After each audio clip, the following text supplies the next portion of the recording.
There's encouraging news in the battle against cancer. The cancer death rate in the United States fell 2.2% in 2017. It's the biggest single drop ever reported, according to the American Cancer Society. The society has been reporting cancer death rates since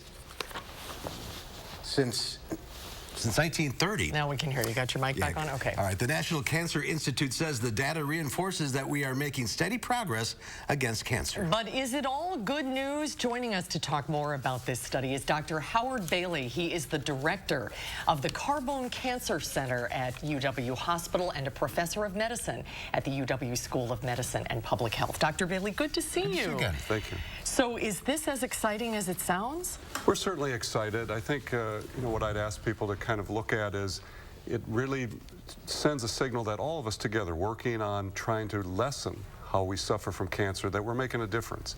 I think we'd all agree that we want to make a bigger difference than what we're seeing right now, but it's very encouraging that differences are having an impact, that less people are dying from cancer, and that's what this data really shows. And why I think it's getting so much notoriety is that it's a bigger drop than expected. The death rate in the United States from cancer has been dropping fairly steadily for the last few years, usually only about 1% per year.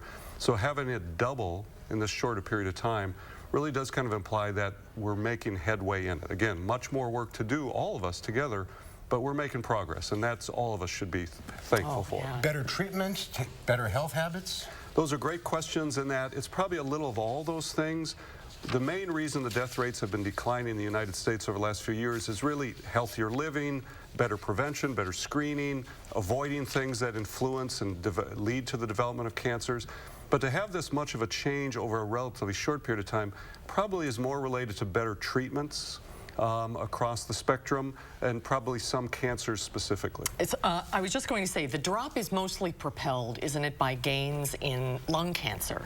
Because lung cancer, is lung cancer still the deadliest form of cancer in the United States? It is. I mean, it's what is the leading cause of cancer deaths in the United States.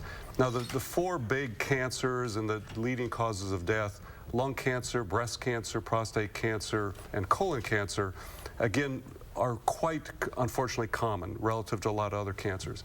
Lung cancer death rates, because unfortunately, as many of our loved ones know having had it, that lung cancer is a tough diagnosis, that many people, when you're diagnosed with it, unfortunately go on to die from it. Again, that's changing gradually, but because there are more and more people living longer, even with advanced lung cancer through to new therapies, that is why we think some of these numbers have shifted so dramatically just in this last couple of years. Have the number of new cases stayed about the same?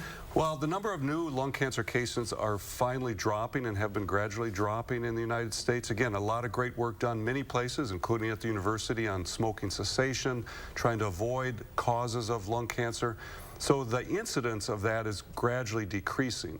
It's taken a while for the death rate to catch up to that, but now we're starting to see that that's starting to decrease more rapidly as well. And what about other cancer, like breast cancer? You were mentioning that breast cancer cases are actually on the rise in Wisconsin. So at least in the state of Wisconsin, the incidence of breast cancer is a little bit higher in our state than for the United States as a whole. In general, the state of Wisconsin, it kind of mirrors the country as a whole. When most cancers go down nationwide, they go down in our state too.